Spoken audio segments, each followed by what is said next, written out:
The school board meeting is called to order. Would you all please stand for a moment of silence, followed by the Pledge of Allegiance.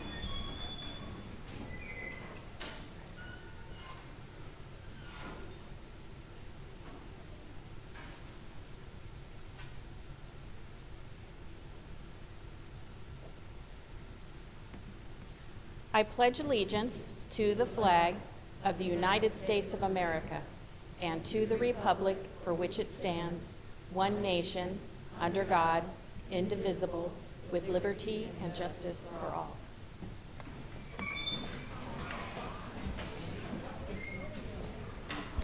Mrs. Garza, would you please call the roll? Yes, ma'am. Chair Seaberg. Here. Vice Chair Stevens. Here. Mrs. Williams. Here. Mr. Hollingsworth. Mrs. Brooks. Here. Mrs. Spall. Here. Mrs. Brescia. Here. Miss Island. Here. Miss Glenn. Here. We have a quorum present. Thank you, ma'am.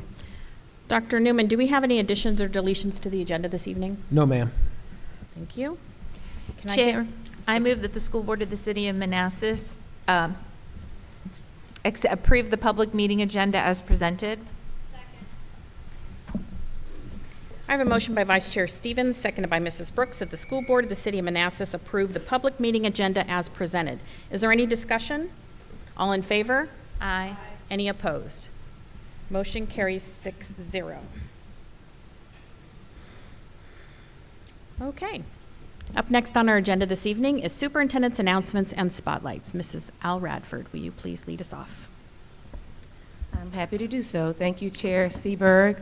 Good evening, other members of the board, and good evening to everyone that has joined us on this evening, particularly for our time of spotlights. Tonight we'll begin with our Apple Award recipients, and as you know, our Apple Award recipients are those who are instructional, and they are all nominated by their peers, and I am privileged to share their names with you on tonight. We'll begin with Baldwin Elementary School, Andrea Martins.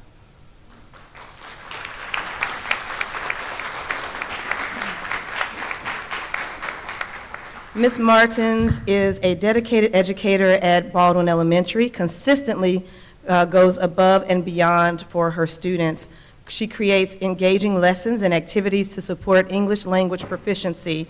Her expertise in the science of reading benefits the entire school community, making her a deserving candidate for the Apple Award. Congratulations, Ms. Martins. And from right here at Jenny Dean Elementary, Ashley Peebles.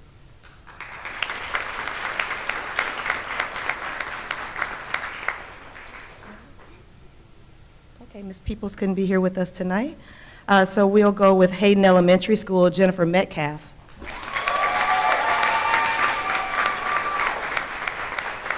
Ms. Metcalf is the cornerstone of instructional leadership at Hayden Elementary, guiding teams to plan inclusive instruction.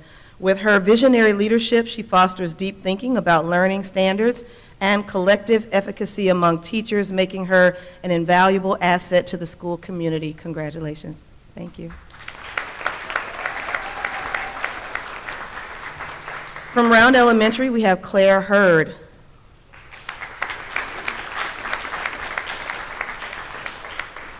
Ms. Hurd couldn't be with us tonight. From Weems Elementary, Danielle Harkup.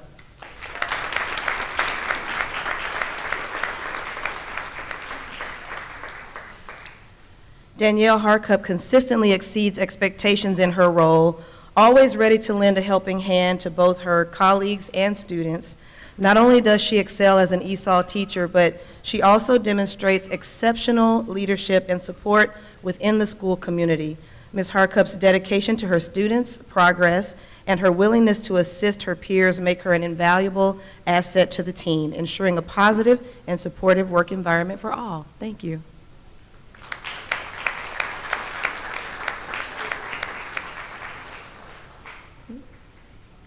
I believe from Jenny Dean Elementary, we have Ashley Peebles.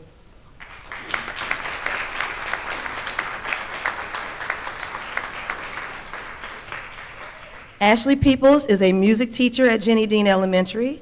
and she's been here since 2018. She brings harmony to both work and surroundings with her musical talents. As a dedicated leader, she nurtures students' musical gifts and organizes numerous school events, earning her recognition like the Apple Award. Ms. Peoples is a true asset to Dean, and we congratulate her tonight.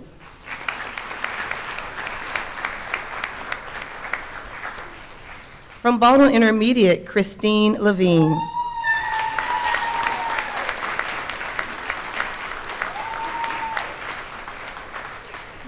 Ms. Levine is a pivotal member of the grade 6 team at Baldwin Intermediate, known for her analytical approach that enhances discussions during collaborative learning team or CLT meetings.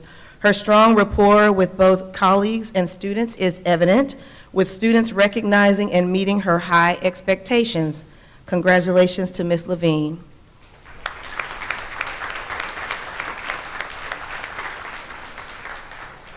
And from Mayfield Intermediate, we have Shantae Slaughter.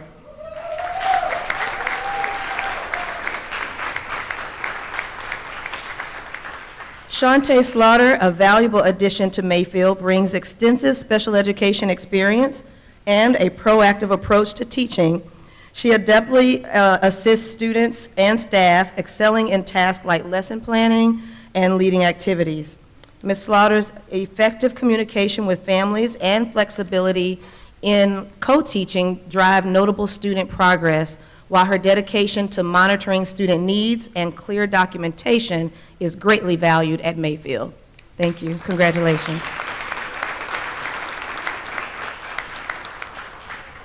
From Metz Middle School, Brad Jacobs.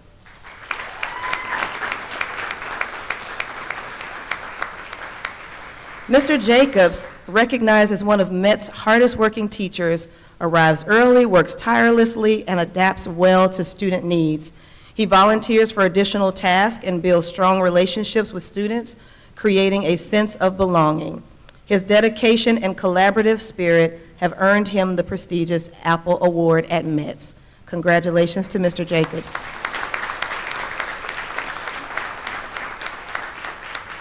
And from Osborne High School, Saul Badgie.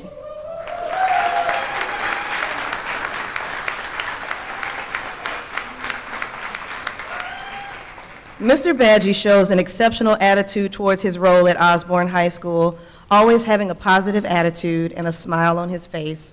Mr. Badgie's passion for teaching shows through his constant dedication and hard work to help and understand his students, always encouraging and the willingness to go beyond his job assignment. He serves as a role model, inspiring others to imitate his work ethics and eagerness to build relationships with all of his students who come from all different backgrounds, helping them reach their goal for graduation. Congratulations to Mr. Badgie.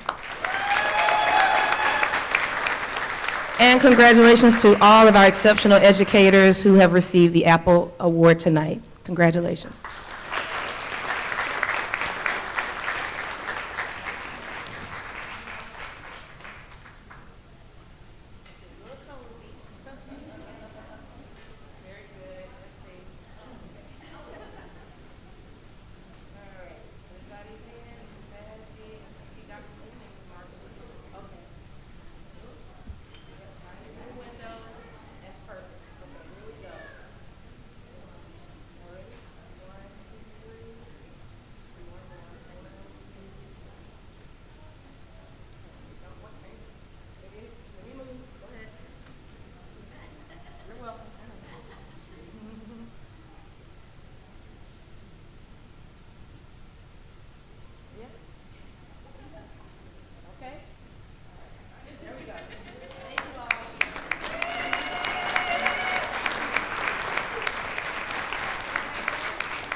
And next, we're privileged to honor our PAIR Award winners for tonight. Our PAIR Awards are support employees who work behind the scenes and help our teachers do what they do each and every day. So we'll begin tonight with Baldwin Elementary, Michelle Friend.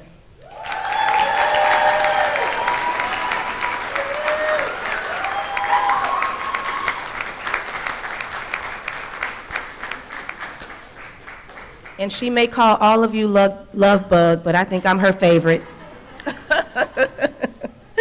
Ms. Friend, an administrative associate at Baldwin Elementary, is kind and positive. She is warm and welcoming to all. Ms. Friend always has an embrace for a staff member who just needs a hug. When meeting new people, she has a way of making them feel welcome. Ms. Friend is dedicated to Baldwin Elementary staff and students and is the perfect choice for this recognition. Congratulations, Ms. Friend.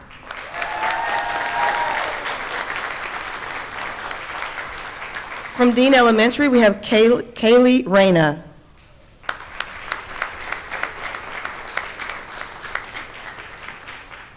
Okay, Ms. Reyna couldn't be here tonight.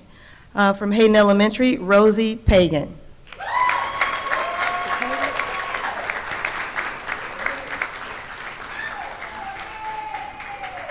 Ms. Pagan greets everyone that walks the Hayden halls with a smile and warm welcome. When the clock strikes 11 a.m., she dons her apron and heads to the cafeteria to serve 661 Hayden Hawks.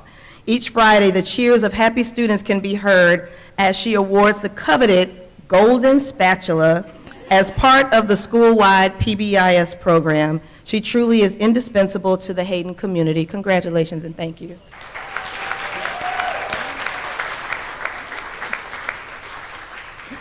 From Dean Elementary, Kaylee Reyna.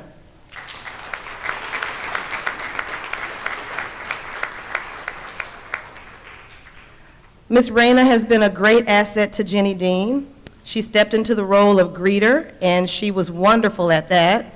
She's warm and friendly and very helpful to parents. Then she took on the bigger role of taking over for Ms. Mantia in the front office while she is on leave. She shadowed her for a few weeks and has done a great job in the office. Dean says they are truly lucky to have Ms. Reyna on their team. Congratulations.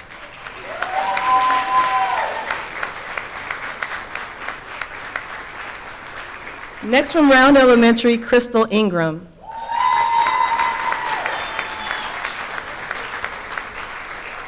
Ms. Ingram is a great instructional assistant and is always ready to help and will jump in at the drop of a hat.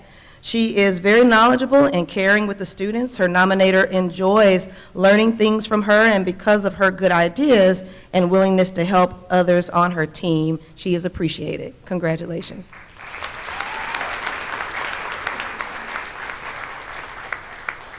Over at Weems Elementary, Ashley Logan.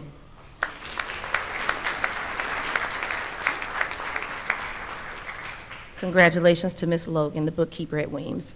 From Baldwin Intermediate, Evelyn Gonzalez. Ms. Gonzalez is the school interpreter, and I think she couldn't be here tonight. From Mayfield Intermediate, Marina Dove.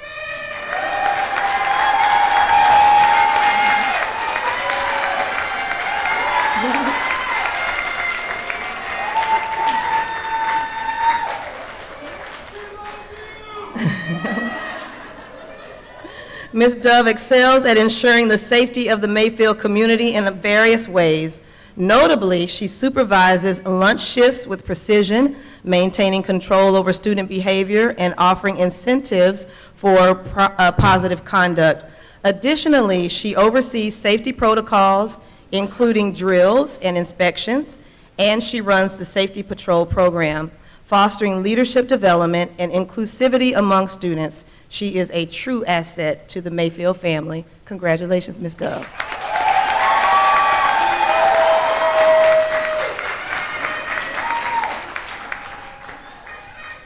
From Metz Middle School, Jalen Hill.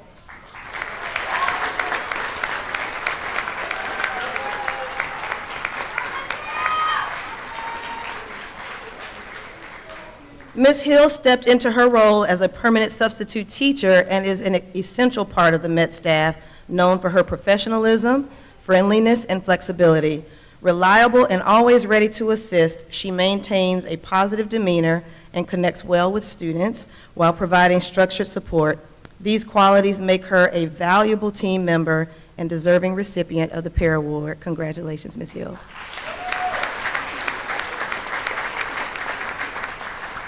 From Osborne High School, Nellie Melendez.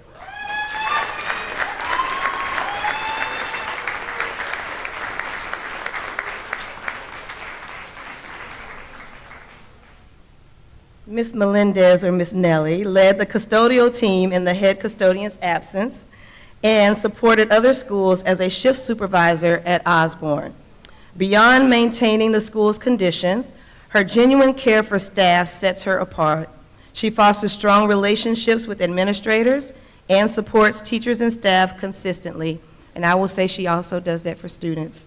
Osborne is so appreciative of everything she does. Congratulations, Ms. Nelly.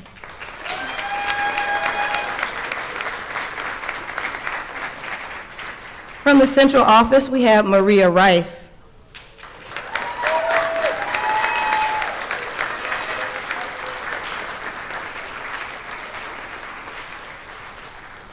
Ms. Rice is a huge asset to the Human Resources team. She goes above and beyond to help others. If anyone needs anything, Ms. Rice will drop what she's doing to assist in any way she can. And if she doesn't know the answer, she will figure it out. Ms. Rice always has a smile on her face and makes everyone feel welcome. Congratulations to Ms. Rice.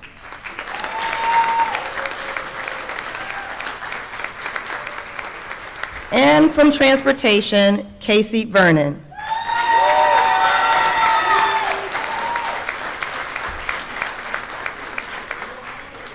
Ms. Vernon has worked in transportation since 2012. She is always so courteous and kind to her colleagues and students. If there is a road closure or work being done in the city, Ms. Vernon is always the first to report it. Transportation is lucky to have a caring driver like Ms. Vernon. Congratulations. And these are your Pear Award recipients for tonight. So congratulations to all of you, and if you can join me over here.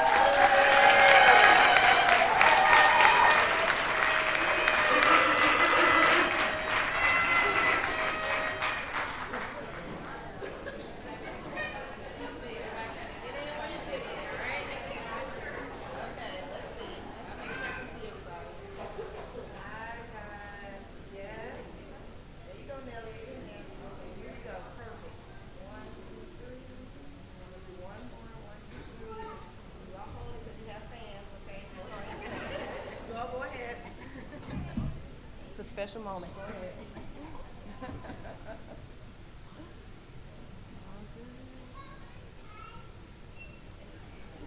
We always pause for the paparazzi. Congratulations. Thank you all.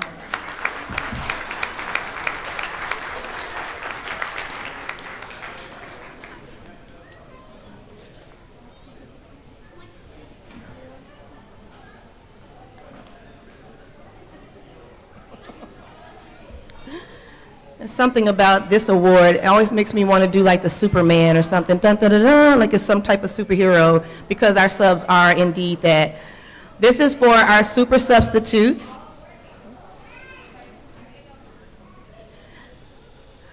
And as you know, oftentimes, if you have to go into a classroom and a teacher or a clerical person has to be out, it's vitally important that we have competent people in place that can help us carry on the vision and the work in Manassas City Public Schools. And so our substitutes are vital to that process, and we appreciate them so much. And I'm so grateful for Human Resources for establishing this award or this recognition for these special people. So we'll begin tonight from Baldwin Elementary School, Madeline Sadler.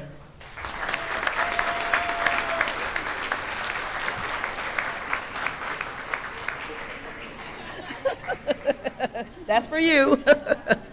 Ms. Sadler is a hardworking and dedicated substitute. She has a positive outlook and is always willing to help whenever she is needed. She is a rare gem, and Baldwin Elementary is glad to have her as a part of their team. Thank you. Our next super sub is from Dean Elementary, Samantha Silverberg.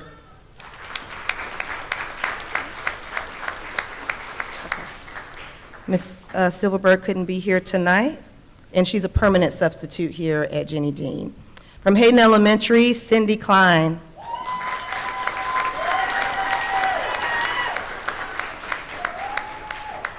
Hayden is so glad that Ms. Klein has returned to their school community. As her role, in her role as school counselor, she is teaching the students amazing social skills in her classroom counseling sessions. Hayden is deeply grateful for her dedication to the school and to its Hayden Hawks. Congratulations and thank you.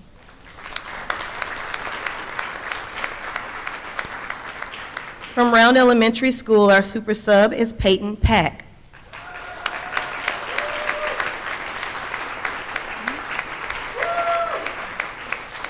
Peyton Pack is a hardworking and dependable substitute and comes to school with a great attitude every day. She's always willing to step up and help wherever she is needed and does it with a smile. Ms. Pack is such a great asset to Round Elementary, and we congratulate you tonight. Thank you.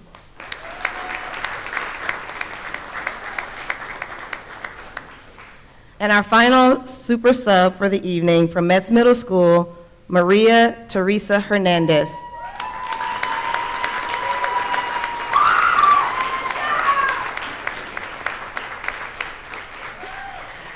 Ms. Hernandez is available to substitute when she is called at a moment's notice. She has amazing connections and positive relationships with the special education children in the self-contained classroom. She is definitely a super sub. Congratulations, Ms. Hernandez. And as I said, we are so appreciative to you all for stepping in right on time and helping us carry on the work of Manassas City Public Schools. Thank you so much for your help.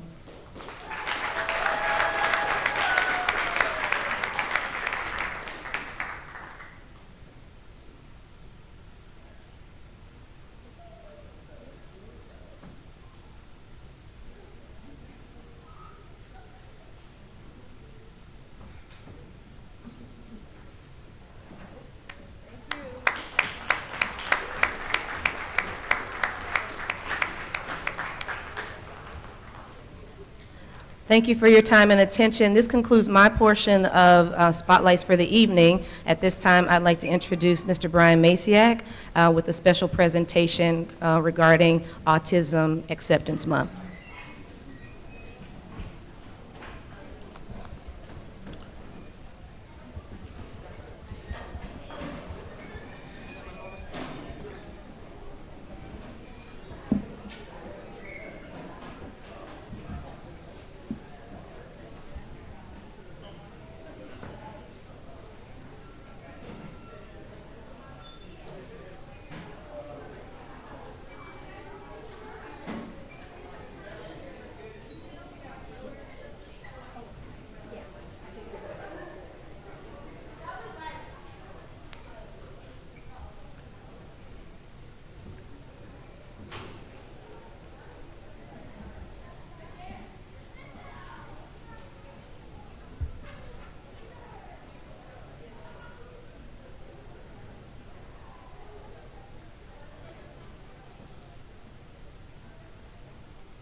Blank. Good evening, Chair Seberg, Vice Chair Stevens, school board members, Dr. Newman, and community members. My name is Brian Masiak, and I serve as the Director of Special Education for the School Division. We would like to thank you for the Autism Acceptance Proclamation that was read on March 21st, 2024, and will be voted on later this evening. To complement the proclamation, we have prepared a presentation for Autism Acceptance Month, which we will present to you this evening. In the 4 sections of our presentation, we will discuss the autism spectrum, autism strengths and interests, voices of autism, and we'll conclude with autism acceptance. So let's go ahead and talk about part 1, the autism spectrum. Here are the words of Dr. Stephen Shore. If you met one person with autism, you've met one person with autism. For many years, autism was viewed in a linear fashion, running from severe to mild. This is not the case, as autism is not a line. Autism is a spectrum in which every autistic person presents with a unique profile. I know many individuals in Manassas City Public Schools have completed a DISC profile. And each of those surveys develops a profile which is unique. There are similarities, but no two are the same. Dr. Temple Grandin states, "I am different, not less." Autistic brains work differently, and some examples of this are as follows. Autism affects how a person thinks and interacts with the world around them. Communication and socialization may be different.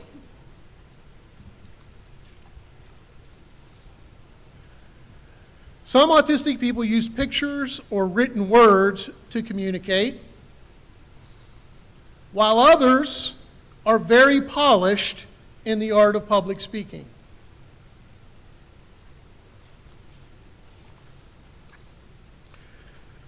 Autism can include preferring keeping to routines or preferences, schedules, and keeping things the same.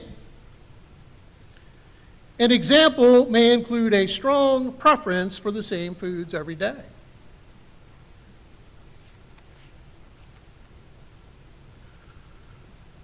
Autism may include differences in sensory experiences. For instance, there may be a preference to wear headphones to filter out noise.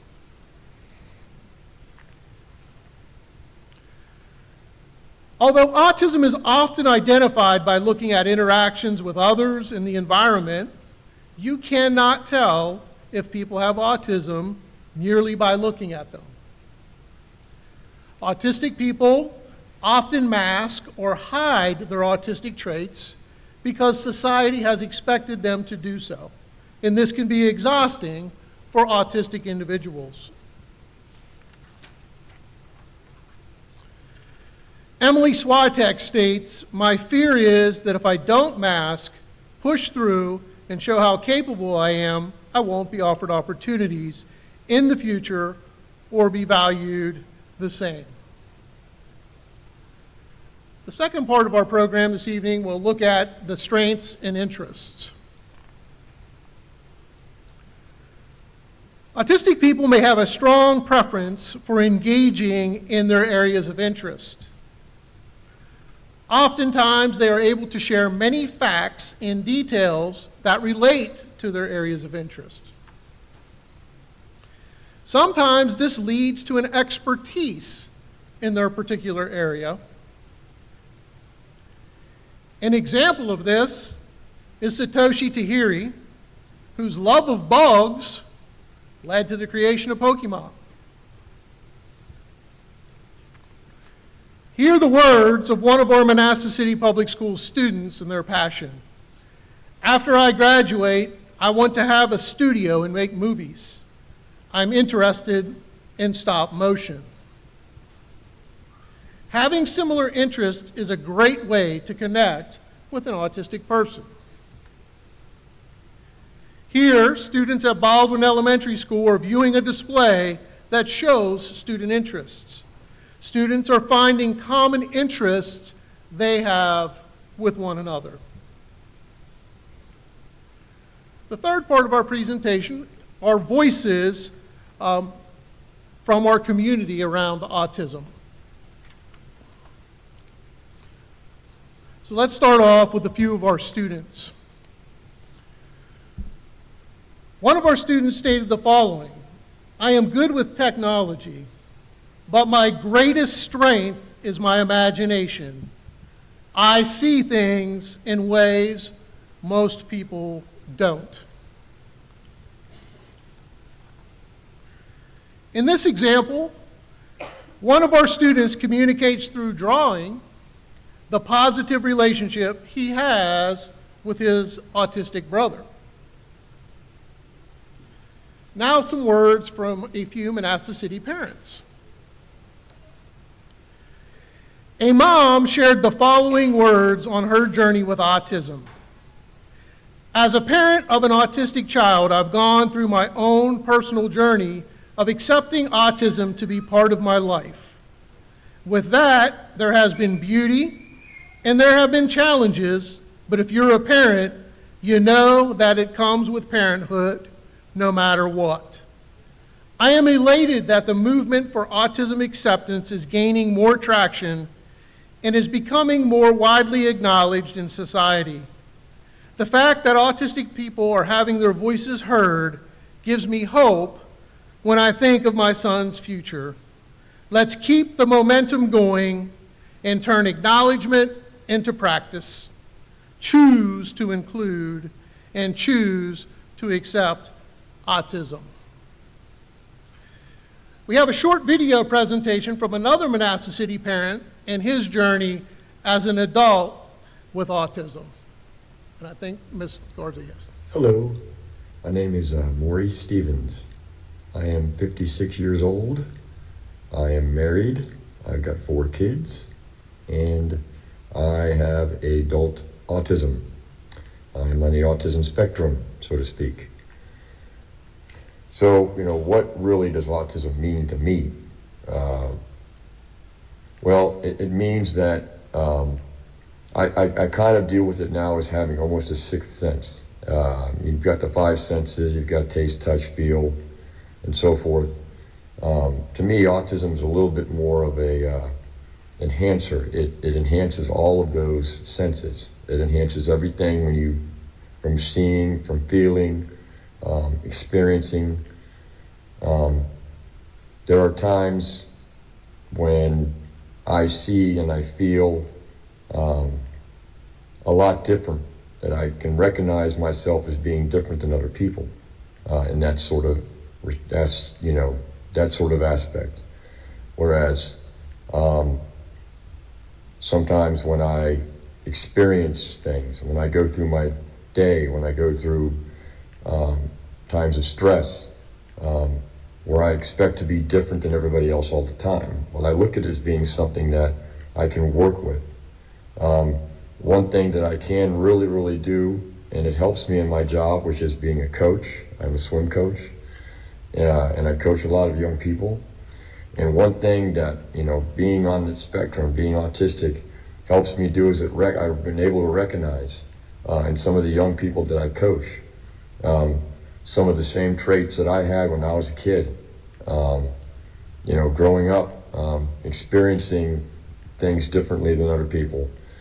And I'm able to recognize that and notice when some of those kids are having trouble struggling, focusing, participating, being part of a group, where I'm able to talk to them, be more patient with them, understand that how I would want to be instructed and talked to as a kid. And that didn't happen for me a lot of times.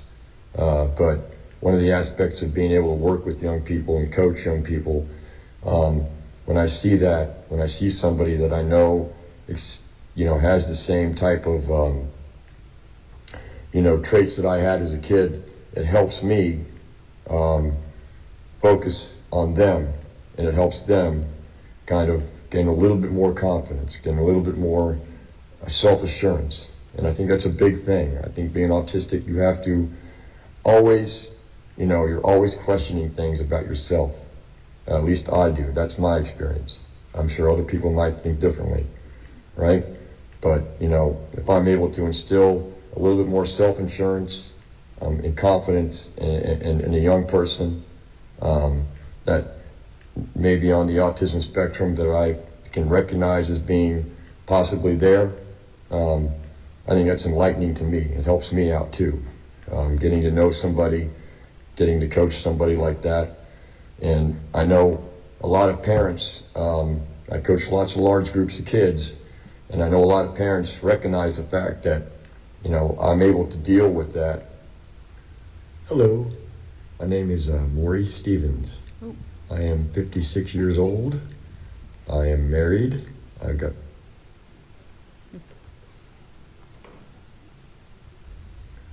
Hello. Hey, Maury. My name is Maurice Stevens. I am 56 years old.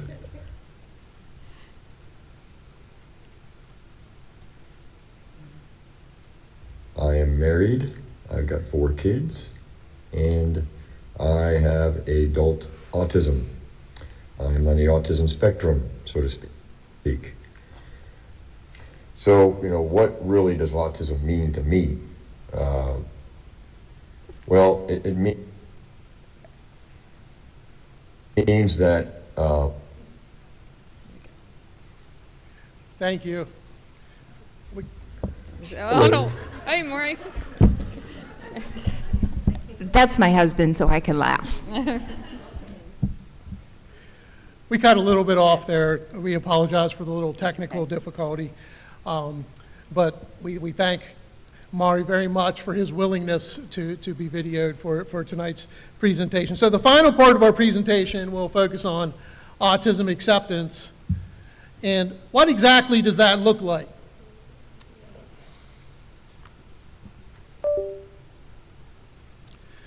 This slide highlights the meaning of acceptance: inclusion, understanding, celebration, and advocacy.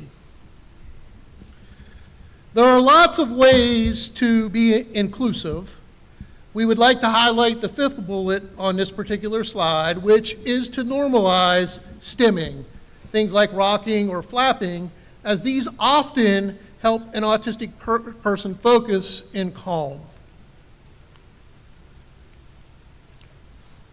Ways to understand. All of these bullet points highlight how we can learn from, not about, autistic people's experiences, because only they know their lived experiences.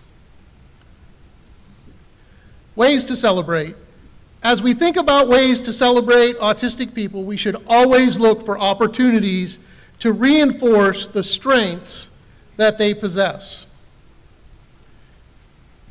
In ways to advocate, in our advocacy efforts, we should always insist that autistic voices are included in decisions about autistic people's lives. We would just like to extend a thank you to the Manassas City School Board, Manassas City Public Schools student contributors, our SEAC committee, Special Ed Advisory Committee, Kaylin Newman, Maury Stevens, Dan Whitaker. I'd like to personally thank Jennifer Masensky and her work on this particular presentation this evening. We have included some reference for all our graphics and the things that are included in this particular presentation. And in closing, we would like to point out that the design of this presentation was very purposeful.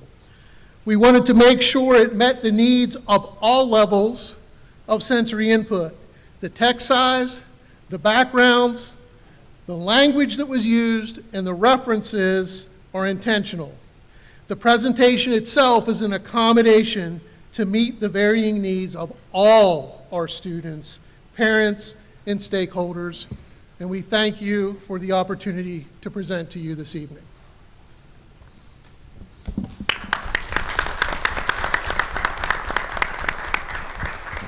Thank you, Mr. Masiak and team.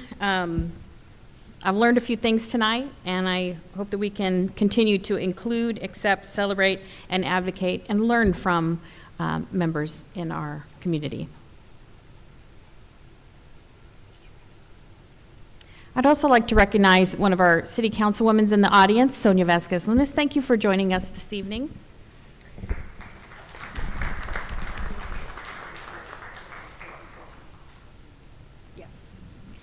The presentation will also be uploaded to Board Docs, so if there's something that you missed or something you want to revisit or even share with students, that will be available on Board Docs right after this meeting tonight.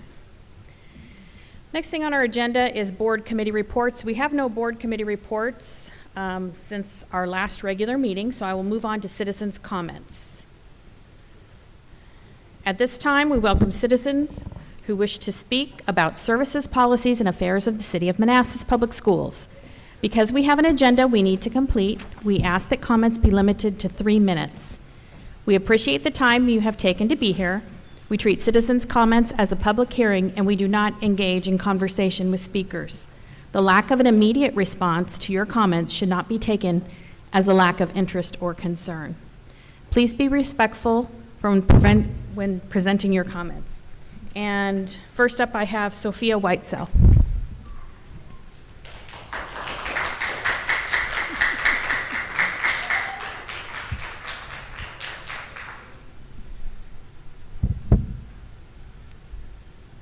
Hi, my name is Sophia, and I'm a student in the IMS program.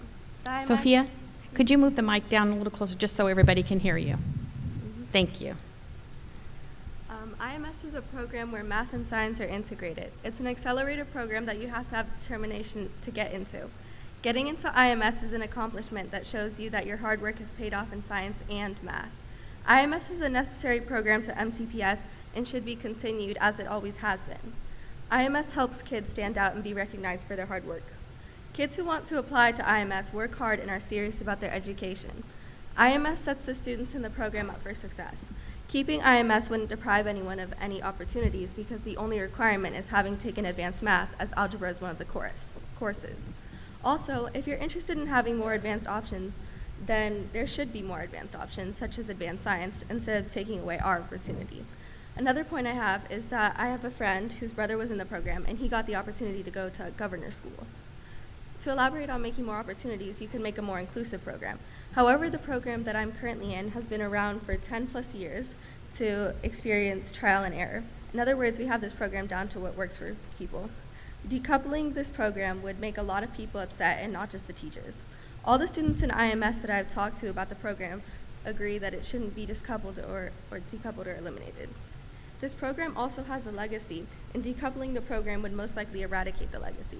The legacy that I'm currently referring to is that several people in the program have siblings and connections who either helped introduce them to the program, or the students in the program now have the same high hopes for their younger siblings or friends being in this outstanding program. When students go to apply to governor's school, which is a prestigious program with GMU that will help with college, IMS makes them stand out. The intention of IMS is to prepare students for governor's school, so removing the program would leave the children unprepared. Also, making the program just a course option to take means that it will become a regular class, which is against one of the base purposes of the program. Not only will this take away some of the achievement of the program, but it will undermine the hard work of the students who have had to apply and work very hard to get into the program. Students who are deprived of the opportunity to join the program as is will be unchallenged in their math and science classes. Since there is not an advanced science class, students who were formerly in IMS will have to join the regular science classes, which will most likely not challenge them as a student class and could lead to some students who would do very well in IMS not getting that opportunity. Even if you have an IMS science class for everyone, then the curriculum will have to be changed, as you won't have to take algebra with the program. I also have watched the past board meetings and saw that there was a concern about diversity, but I've seen a lot of diversity as a student in the program, both physically and mentally. I have a student perspective, and I can safely say that the program has been working very well. And seeing as my brother was also in the program, he really liked the program, and he's glad that he signed up for it. I have some friends who came here. Thank you, Sophia. Could you also, may I ask that you email that to the school board? And that way we can respond to it point by point. Thank you very much. Thank you for your time. Is there anyone else that wishes to speak? Anyone at all? Okay, we'll move along. Consent agenda?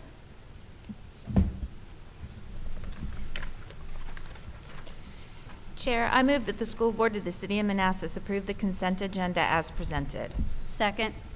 I have a motion by Vice Chair Stevens, second by Mrs. Brooks, that the school board of the city of Manassas approve the consent agenda as presented.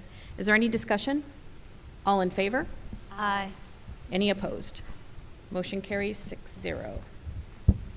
Okay. Tonight on the discussion agenda, first up we have student achievement, and this is regarding the school year 2024-2025 calendar.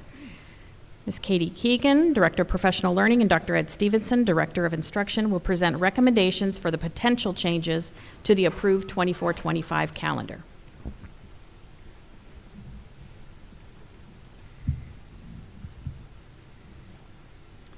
Good evening, Chair Seberg, Vice Chair Stevens, members of the board, and Dr. Newman. We appreciate the opportunity to present recommended adjustments to the 2024-25 school calendar.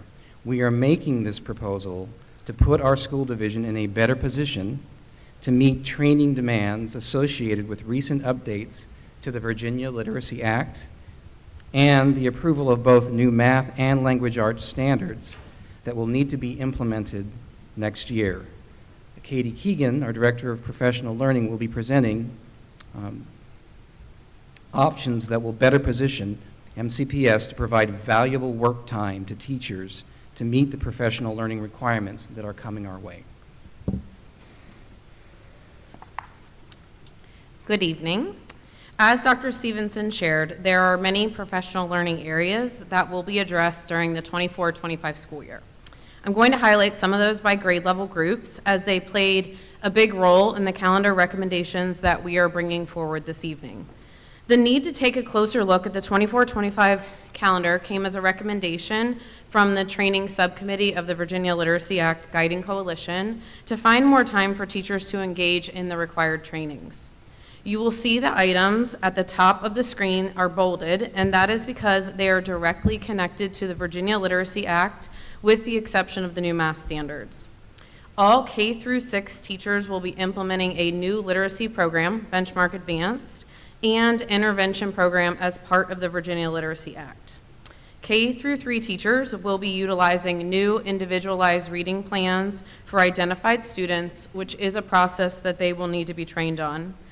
All K through 8 teachers who have not yet completed the letters training will be required to complete a Canvas course based on the science of reading that is made up of 9 modules. In addition to the requirements set within the Virginia Literacy Act, there will be new standards implemented in both English language arts and math. This will take considerable time for teachers to unpack all of the new standards and adjust instruction and assessments to ensure they are aligned to the new standards. Our goal is to fulfill the requirements of the Virginia Literacy Act while continuing to move forward with the priority areas that have been identified within our strategic plan. You will see some of those listed on the bottom half of the screen. We are committed to continuing the work that we have already started on cooperative learning and meeting the needs of all students, among other areas. 7 through 8 core content teachers will be required to complete the course on the science of reading. There will also be requirements in place for intervention as part of the Virginia Literacy Act. You will see similar items listed on this screen, as you saw on the previous screen, including the new ELA and math standards, in which teachers will need time to unpack and plan their aligned instruction and assessments. While the new reading program does not apply to grades 7 through 8, there are professional learning areas that were identified as part of our multi-year approach to meeting the goals identified within our strategic plan. The same applies to grades 9 through 12. While the high school does not fall under the Virginia Literacy Act, there is still a list of needs to address and support in an ongoing way, especially the new standards in both ELA and math. In order for us to accomplish these tasks and provide teachers the time and space to engage in learning and apply it within their classrooms, we need to find the time for them to do just that. That led us to looking at the existing calendar to see where we could find time within teachers' contracts to invest in this learning. I will now share several recommendations that apply to 2 different calendar options that are being presented, and they both will revise our revisions to the current 24-25 calendar. All of the recommendations on the next slide apply to both options. On the current calendar, we have days listed as professional days, professional learning days, teacher work days, and collaborative time. Our first recommendation to allow more flexibility in scheduling time on student holidays is to make them all labeled as professional days. Professional days can be used for professional learning, whether it's division-wide or school-based, independent work time, or time for teachers to work in their collaborative learning teams, CLTs. You will see P listed on both revised calendar options to indicate full-day professional days, and ER for early release professional days. We will talk a little bit more about this a little bit in the presentation. We are also proposing to add a 4th day for New Teacher Academy back in due to the fact that there will be a full day training on Kagan Cooperative Learning. This is the same training that all MCPS staff took last August, and we want to ensure new staff are caught up before we do the day 2 training in this August. The fourth day will also provide new teachers time at their schools to learn everything technology related, get acquainted with all of our different platforms so that they're ready to go, and get into their classrooms to set everything up before we start training. Another recommendation is to shift certain student holidays to pair up with existing holidays on the calendar. Next year, the division will be closed on October 3rd, and so our recommendation is to shift the student holiday currently scheduled for October 18th to October 4th to partner up with that existing holiday. This shift could potentially help attendance efforts. The shift of the student holiday from January 27th to February 3rd gives back an instructional day to the month of January, which already has 3 student holidays that month. We would like to shift all early release days to Wednesdays for consistency and planning purposes. And as I shared earlier, we really wanted to explore ways to give staff more time to engage in professional learning, but within their contract. Therefore, we are proposing to add 4 additional early release days to the 24-25 school year, with one of those days being the last student day of the year. The addition of these early release days will give staff time to work on the required trainings that are being provided by the state, have more independent work time, and more collaborative time with their teams to unpack new standards and learn new resources. The final recommendation is to shift parent-teacher conferences from October 17th to November 4th and from February 7th to February 12th. The first round of parent-teacher conferences is currently on the current calendar scheduled for the last day of the first quarter, which is October 17th. This timing could make it difficult for teachers to have the necessary information on students gathered and all of the data ready to present to parents. The shift to November 4th also partners up with existing holidays on November 1st and November 5th. As we mentioned earlier, we really tried to leverage the single days that exist on the current calendar between a weekend and a student holiday. This proposed shift is consistent in both options A and B, but November 4th does look different in the 2 options, and we'll talk about those in just a minute. The conference day in February is typically an early release day, so we stayed with Wednesdays for the consistency in planning. We will now look at each option in greater detail.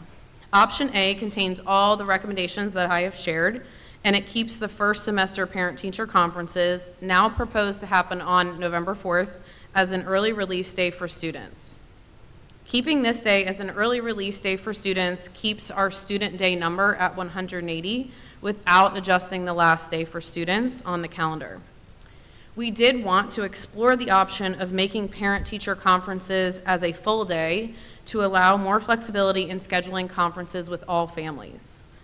That would also make November 4th a student holiday, so they would have an extended weekend given they are already off on November 1st and November 5th. That recommendation brings us to option B. November 4th would be a full day for parent-teacher conferences. We are also proposing to make November 5th a student and teacher holiday, given that it is a presidential election. Several of our schools are voting sites, which often makes it difficult to have staff on site during those days. Given that the recommendation in this option is to make November 4th a student holiday, we would need to make that day up at the end of the year. And since this change would impact the last day of school, this option also includes to extend winter break so that it would be a full 2 weeks and it aligns with neighboring school districts. The proposal to add those 2 days onto winter break, January 2nd and 3rd, means that is an additional 2 student days that would need to be added to the end of the school year. Those 3 days have been added in this option to June, moving the last student day from May 30th to June 4th, and the last day for teachers from June 2nd to June 5th. All of these recommendations will keep the number of student days at 180 and the number of teacher days at 193. This slide shows a breakdown of option A and B.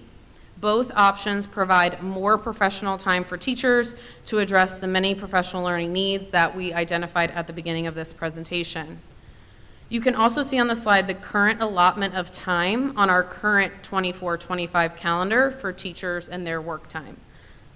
Regardless of which option is selected, the professional learning team will set guidelines that provide teachers the same number of hours in each of these areas at a minimum, but both of these options are adding additional time for teachers, so they will have more time. So there will be more time if either option is approved. The goal is for a year-long schedule to be set prior to August that will indicate set times for teacher work time, professional learning, and collaborative team time. We thank you for considering these recommendations as a way to provide teachers time to complete the required trainings as part of the Virginia Literacy Act and to move forward with the priorities identified within our strategic plan.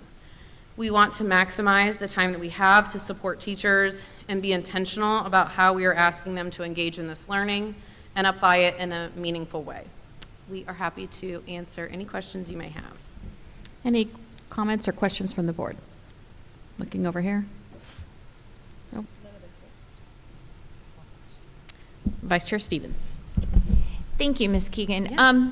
The addition of those professional days, there will be protected time during those, on those days, during those days for teachers to work on PD, because I know it's always been a concern that when we have teacher work days, they get filled up with all kinds of meetings, and teachers often complain that I don't have a block of time on those days to do what I need to do. And I know this PD is important, especially at that K through 6 level. There is so much. Yeah, that's why we want to really work as a team to set those guidelines, and we would be looking at the year as a whole and ensuring they have allotted times on each full day professional day, early release.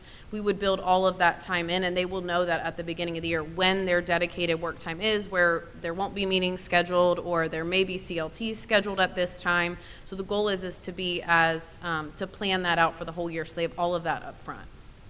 Yeah. Thank you. Ms. Breja? Thank you for the presentation. Calendar is always, a lot of people have strong opinions about the calendar. And you kind of touched on this during your presentation, but I want to make sure it's stated more clearly. This is outside of our normal calendar process, yes? Yes, this is not our normal calendar process. That's why I'm here making these recommendations, because they really were tied directly to the need for the additional professional learning that is outside of what we would normally plan within our strategic plan. These were directly coming from the Virginia Literacy Act, and so we just want to make sure that we have time for teachers to engage in that learning and to really get the benefits of it. So we are not messing with the calendar because we have nothing else to do on an April evening. Right. It is because we have real student achievement related. We're really trying to be responsive or really trying to be proactive about the time that it's going to take teachers next year to engage in this learning. And so, you know, the main thing that we can give them is time, and the time and space to really dig into the learning. And so that's what led us to looking at the calendar and within their contract as much time as we can give them to dedicate to this. So the professional learning that is, so there's two, it sounds like there are two categories. One, which is the Canvas course that is required by someone on the outside. The state is requiring Correct, that. yes.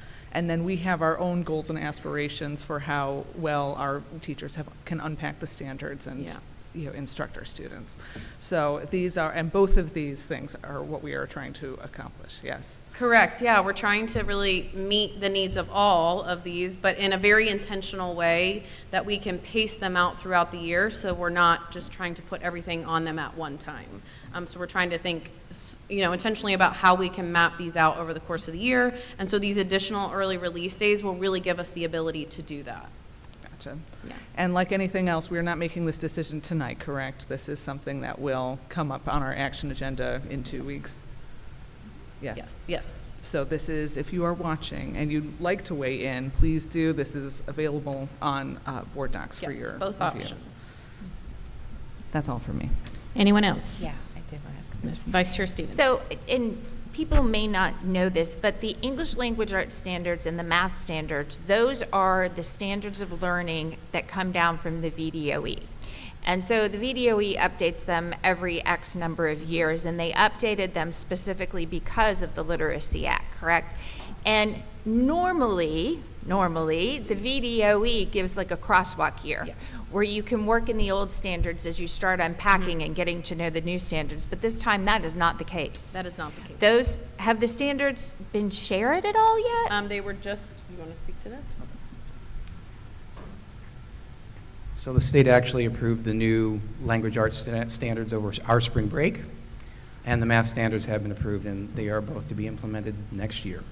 Right, so normally we get like schools get like a grace period, but this time schools will not be getting a grace period. They'll be required to start teaching those new standards day one, and those SOL tests will those be updated to reflect the new standards, or are those still going to be on the old standards? So my understanding is, but of course things can change, is that they probably won't be ready to give language arts tests on the new standards by this spring, but that we should have them on the math standards. So the state has a certain amount of time they need to be able to develop new assessments, and they're doing it as fast as they can, but even they are having to, kind of keep up with the pace of the policy making.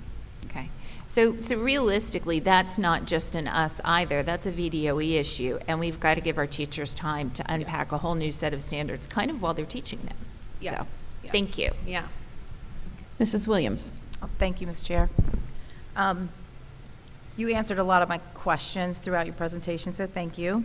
And Mrs. Stevens so eloquently describes the reason for some of these changes per the requirements from the VDOE. Two questions. As we just came out of many weeks of conversation with City Council and compensation for all staff, teachers, and all of our staff. And some of the conversations we had was what little things can we do to help teachers along, give them some additional perks. Did you have you did share in your presentation that you are doing the early release days every month on a Wednesday because there was one this year that was on a Wednesday, so you just want to keep it consistent. Have you considered at all changing that to a Friday?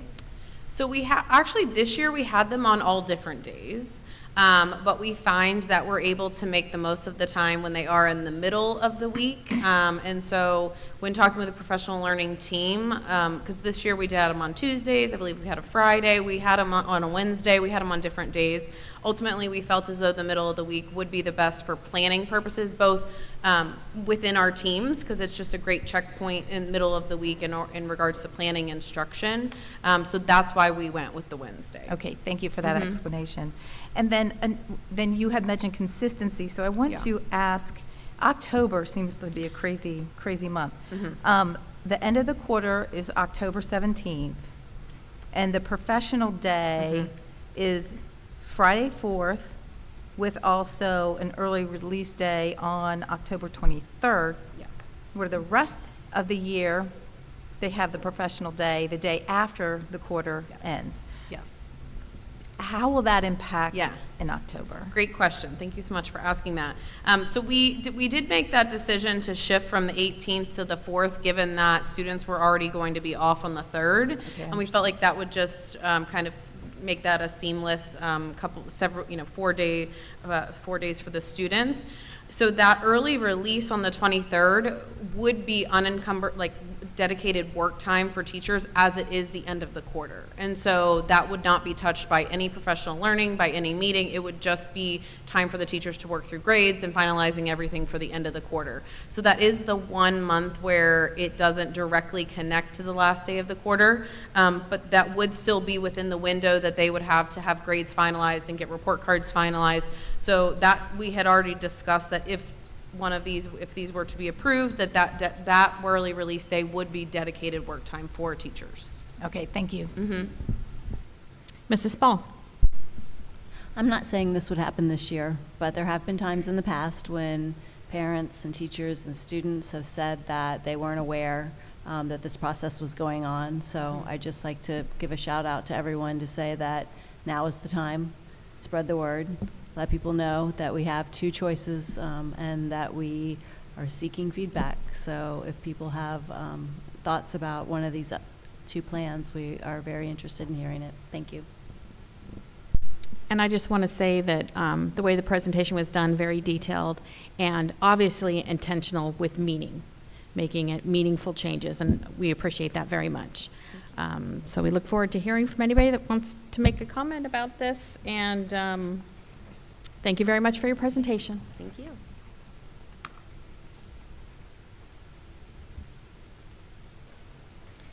Next up on the next up on the discussion agenda tonight is Student Achievement Summer Program Overview. Mr. Craig Gefeller, Executive Director of Student Achievement, and Dr. Ed Stevenson, Director of Instruction, will provide information about the 2024 MCPS summer programs. Good evening, Chair Seberg, Vice Chair Stevens, members of the board, and Dr. Newman. Tonight I am pleased to provide an overview of the educational opportunities and programs we will be offering to students in Manassas City Public Schools this summer. We will be offering programs for students in grades 2 through 8 at multiple locations. Elementary students will be served at Round Elementary, and at the intermediate and middle school level, students will be served at Mayfield Intermediate, with extended school year happening right here at Jenny Dean Elementary School. All of these programs will be held from June 24th to July 11th. They will run Monday through Thursday, with the students and staff being off on the 4th of July holiday. Hours will be 8:30 a.m. to noon at Round and Mayfield, and 8:30 to 11:30 a.m. at Dean. Dates, hours, and locations were determined based on key pieces of background information to include historical food service, transportation, and scheduling needs, as well as consideration of summer facilities projects. We will be targeting an enrollment of 365 total students for these programs, which will give us a student-to-teacher ratio of about 15:1. This represents the number of students and faculty that we have typically been able to commit to participate in and staff our summer school program. These programs will have a reading and literacy focus this year, with opportunities for learning exploration at key grade levels. Osborne High School will host their summer programs for students, or our summer programs for students in grades 9 through 12. The high school summer school will run from June 17th to July 25th from 8:30 a.m. to 1 p.m., with summer graduation happening on July 31st.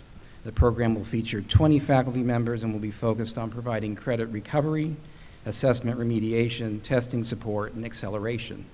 All of these programs, the 2nd through 8th grade as well as the 9th through 12, are offered to students free of charge and include meals and transportation. In addition to the core summer school programs, MCPS will be offering a variety of enrichment camps in the athletics and the arts, with the first opportunity beginning in May and the final opportunity running the last week of July. We are also once again offering the Footsteps to Brilliance self-paced virtual literacy program.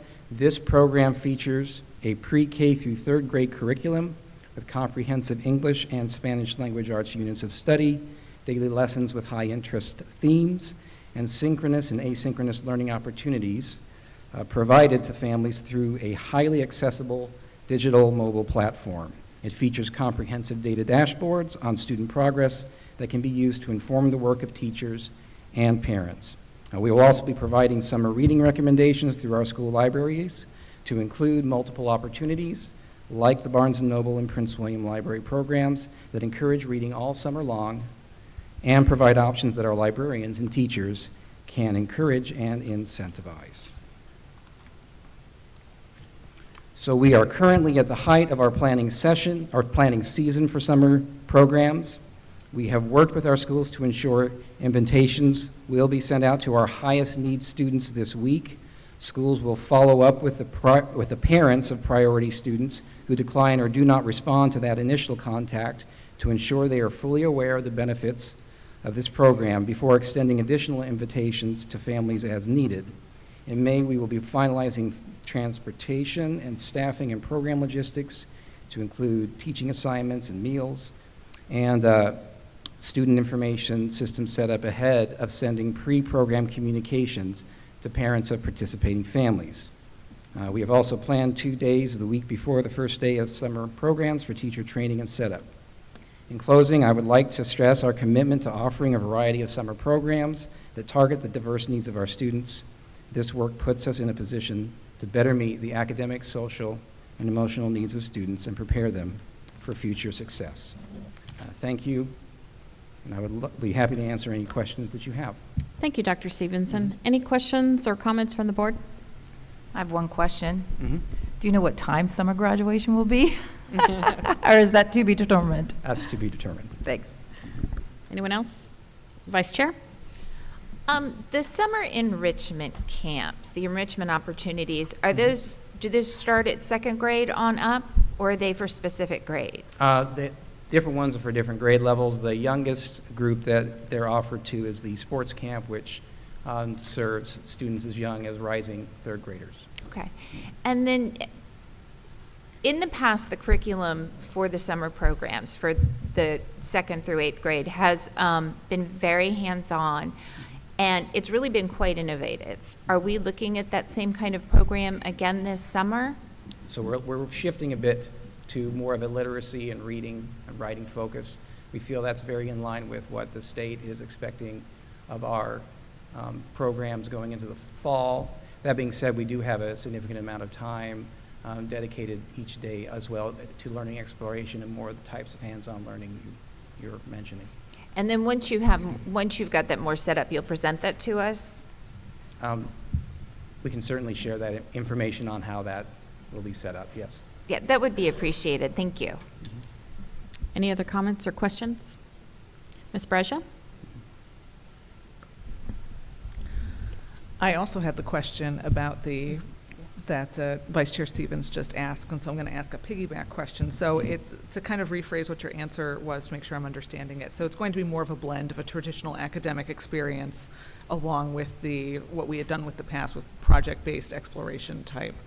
So, okay. Yeah, I don't know that I would use traditional because we're planning on using science of reading-based practices for the literacy part. We're going to try to use our benchmark program and the early instructional strategies and stages of it with these students as part of that program. But yes, it'll be a blend of that and opportunities for more learning exploration-oriented activities. Because summer school is kind of, you need to entice the kids to want to participate in it, and you want to destigmatize it, participating in it as much as you can by making it a fun experience, but at the same time it's about learning. So yep. I would be interested as well to hearing more about how that gets put together as we get closer to the summer. Other questions? So also further on the enrichment activities that you listed there at the end, I noticed in the presentation that you just gave for us now, Footsteps to Brilliance collects data, and I noticed you said that can be used by teachers and parents, but how is it? How do we use it? So the Summer Climb part of the program provides the comprehensive standards-based English and Spanish literacy units. There is the access for the parents for monitoring, but teachers also do take an active role in monitoring data and using it to inform their work with students. Is that a summer teacher that does that, or is that their next year? Because we're in the summer, we're in the limbo space. Yeah, we're in the summer, so that does fold into the year. So it goes to the next year? Yeah. Okay. Let's see, I have more questions. Oh, I noticed there's no summer school for kindergartners and first graders. So kindergartners, they're rising kindergartners, we don't know who they are yet, but rising first graders, why no summer school for rising first graders? That's not historically been an area where we've offered a formal summer program. And if you look at surrounding school divisions, that's pretty standard. That's a pretty standard. Usually the summer programs start in first or second grade. And jumping forward into high school, acceleration for Osborne students. Now, by acceleration, do we mean kids who are hoping to graduate early or maybe graduate a little bit late, trying to get a summer graduation when you missed the May one? Or do we mean kids who are trying to get into Calculus BC who need to up their math training? I would say all of the above. Basically, wherever acceleration is needed. Acceleration can be needed in a number of different cases. It can be needed because students need to get and recover credits, but it can also be needed for other reasons as well, for them to meet their academic goals. So the kid who's looking to, I hope to take Calculus BC before I get out of high school, that kid still also has an opportunity to participate in a summer program at Osborne. I mean, I think we would absolutely be open to that. I can't say for 100% certain if we have that specific scenario happening. Well, yeah, it's not a lot of kids who. Yeah. who take So I'm just Calculus BC, reluctant to but- just say, oh, yes. What I will say is that acceleration is something that is open as an option as needed as part of that program. That program is very focused on meeting the needs of the students in the arena of getting the credits they need. Gotcha. Thank you for that. My last discussion, going back to the enrichment camps. So they started, the youngest kids who are served in that is third grade, you said. And I know that because I've got a almost 6-year-old and I've been looking to see if she could participate in any of these things. How come we don't go any younger than that? So, again, we try to plan the scope of our programs based on the needs we see, the demand we see, and the capacity we have to be able to provide them. So the slate of programs you see is based on historically what we've been able to do according to all those parameters. If the needs change, if our ability to meet those needs change, then obviously we would consider, what we need to adjust to meet those needs.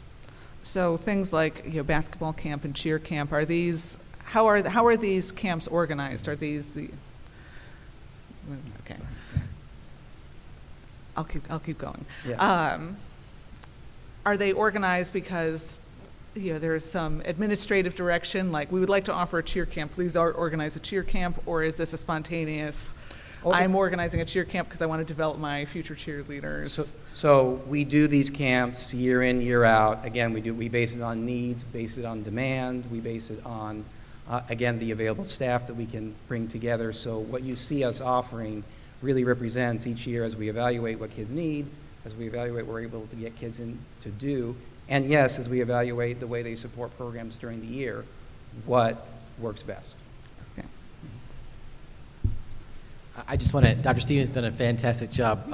I just want to give a historical perspective a little bit on the enrichment. So my first year here, we decided to offer a sports camp. And that sports camp, when we opened it up, we had one teacher that was willing to do that. And within a matter of an hour, we had our enrollment limit. And so when we look at, if we were to offer programs from K, I don't believe we could support that staff-wise. And so we had to make some decisions about how could we expand the program in a responsible way so that we know that we could provide the opportunities for our kids. And so that's part of the reason why we look at where we are in terms of our enrichment camps.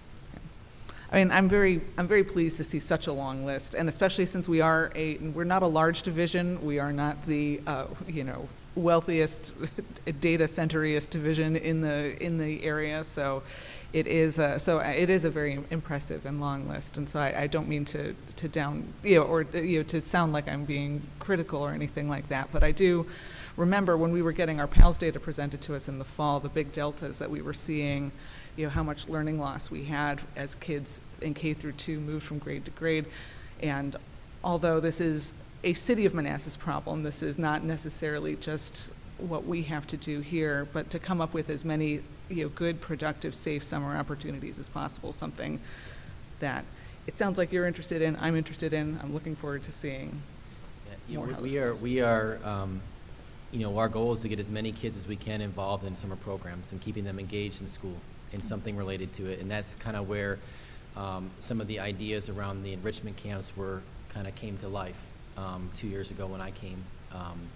And so we're always looking to do, as much as we can with the staff that we have who are willing to do it, to teach it, the funding, the resources. And so it's something that we're committed to doing. Thank you. Mrs. Spall, did you have a comment or question? Yep. I just wanted to verify for summer school, grades 9 through 12, is 15-to-1 the target ratio for that as well? The ratio, exact ratio is going to vary a bit more at the high school level depending on exactly what the needs are. I doubt it's going to be much more than 15-to-1, but in some cases it may not be as high because it depends on how much credit needs to be recovered, what combination of in-person and independent work we're putting together for the students and such. Yep. Okay. Well, I applaud the effort for the lower grades, and hopefully we'll be able to make that happen. I also wanted to see if I can either be the contact, or if you already have a contact, but to make sure that the summer reading list makes it to the Manassas City Library as soon as possible, so they can get ready for that. And We expect our list to be compiled and done in May, so. okay. And I think for just other people that might be looking for camps, I know that way back in the day, the city used to have a pretty robust summer camp opportunity, so that might be another place that we can look and see if we can refer people. Thank you. And I just had one short question. On the 9 to 12 summer school opportunity, 6 weeks, is that longer than usual? That's pretty typical. We need to hit a That's great. minimum number of hours to be able to count the work they do for credit. That's wonderful. All right, if there's nothing further, we'll let you stand down for the night. Thank you very much, gentlemen. Okay, on tonight's action agenda, we have some unfinished business. Autism Acceptance Month proclamation. The School Board of the City of Manassas acknowledges and celebrates April 2024 as Autism Acceptance Month. We recognize and appreciate the achievements of our autistic students, and we honor the efforts of their families to ensure that autistic voices are heard and respected not only this month, but every month throughout the year. We read the full proclamation at our last meeting, and I'd like to thank Vice Chair Stevens for your leadership on this. Would you like to give the motion? Chair, I move that the School Board of the City of Manassas approve the Autism Acceptance Month proclamation as presented. Second. Just pick one. Pick one. I have a motion by Vice Chair Stevens, second by Mrs. Williams, that the School Board of the City of Manassas approve the Autism Acceptance Month proclamation as presented. Is there any other discussion? All in favor? Aye. Any opposed? The motion carries 6-0. The proclamation is approved.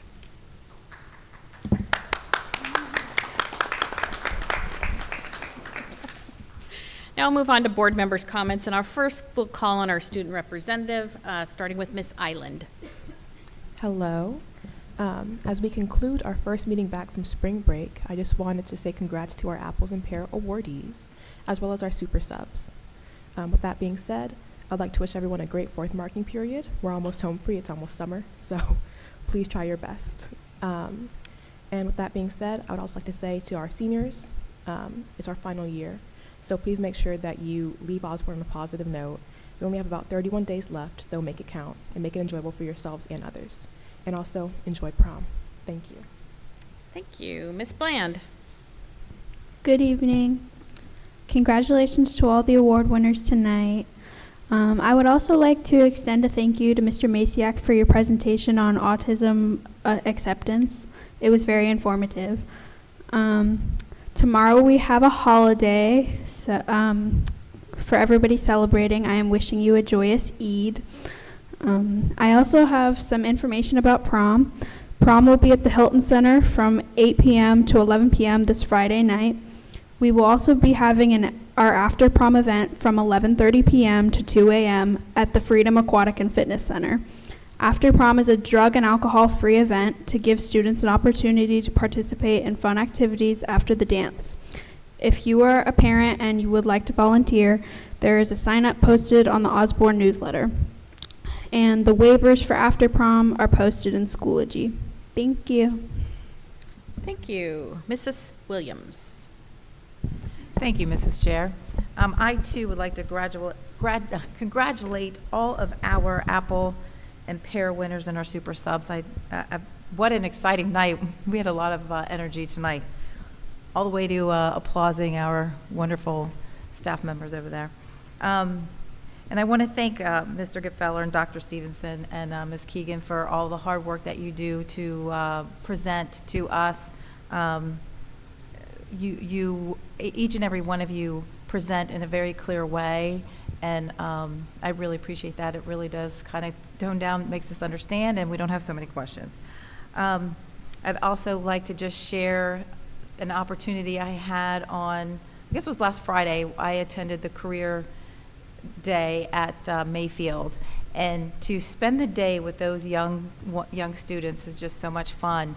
And to hear how well they articulate, those who knew what they wanted to do. Many are still observing different career opportunities.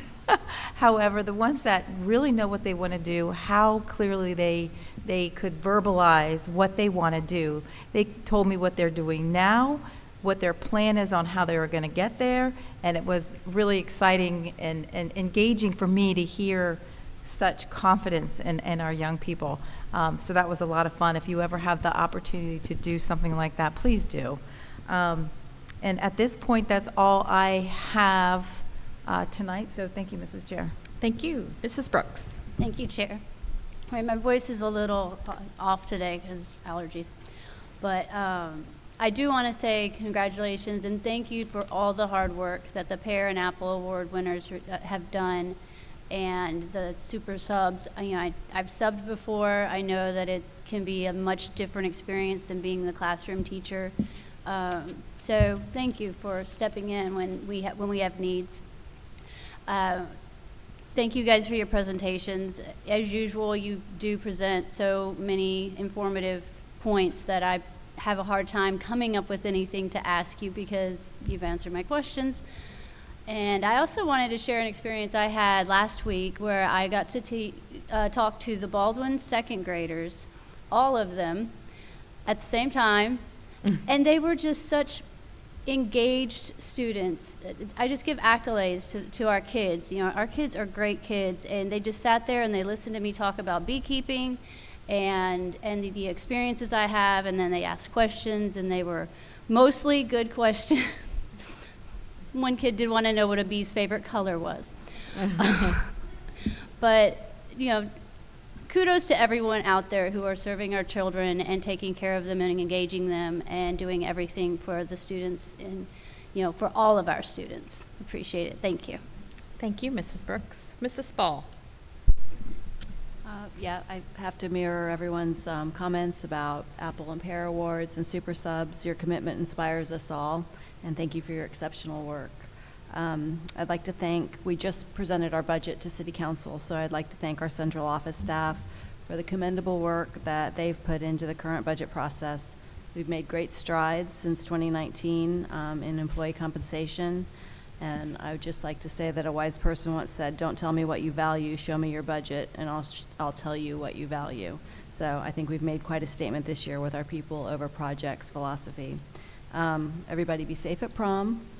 Delighted to see after prom continuing. And we've got a lot of exciting things coming up this spring. So I mirror what our school board reps said, you know, encourage everyone to enjoy every minute of the last, I think 37 days of school, if my count's correct. Okay.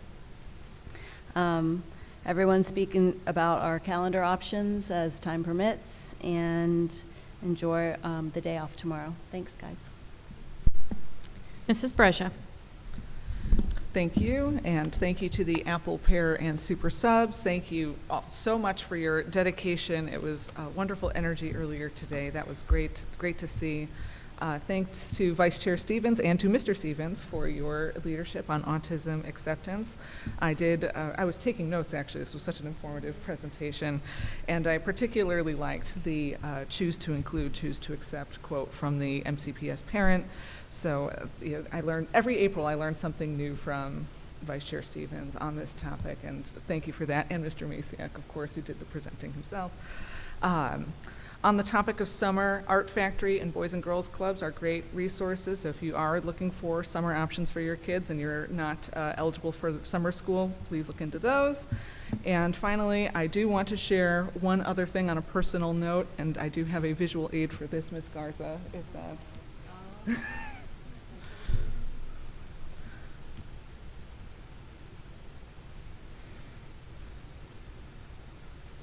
What could it be?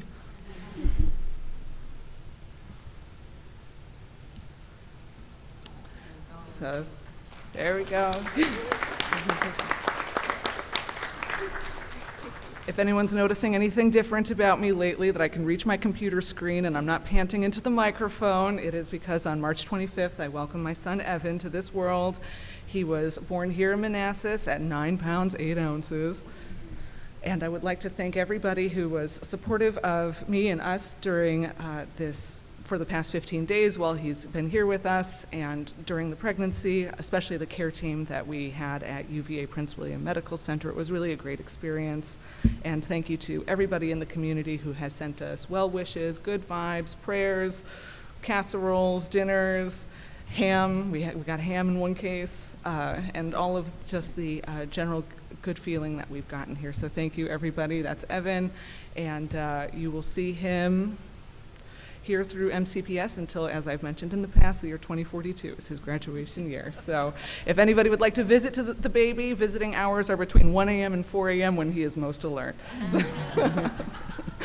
But that's it from me. Thank you. Congratulations and thank you. Vice Chair Stevens. Thank you. I was looking up quotes about autism from autistic people, and I'm not just the wife of someone who's autistic. I have an autistic 21-year-old, and this really made me think of my 21-year-old because this really is a tragedy in our household. Autism is not a tragedy. Running out of bacon is a tragedy. And that just really pointed out something that was so important to me. Autistic people are people. They have desires, they have dreams, they have hopes, they have abilities. And when we view them from the infinity sign as opposed to a puzzle piece, we recognize that their abilities are limitless and that we can't put boundaries on people. We have to let them be who they are. And I really appreciate Mr. Masiak mentioning the statement about stimming. Stimming is okay. It's a way to calm yourself. It's a way to relax. And when autistic people aren't able to stim, they really build up a lot of anxiety and stress. And instead of looking at someone who's stimming oddly, ask yourself, do I maybe do a little bit of stimming myself? Do I play with my hair? Do I fiddle with my buttons? Do I chew gum? Do I chew on pen caps? All of those different things are forms of stimming. And if they relax you, they relax the autistic folks too. So if you've met one person with autism, you've met one person with autism. We're all different, we're all unique, so are autistic people. And finally, I just wanted to say Happy Eid to everyone.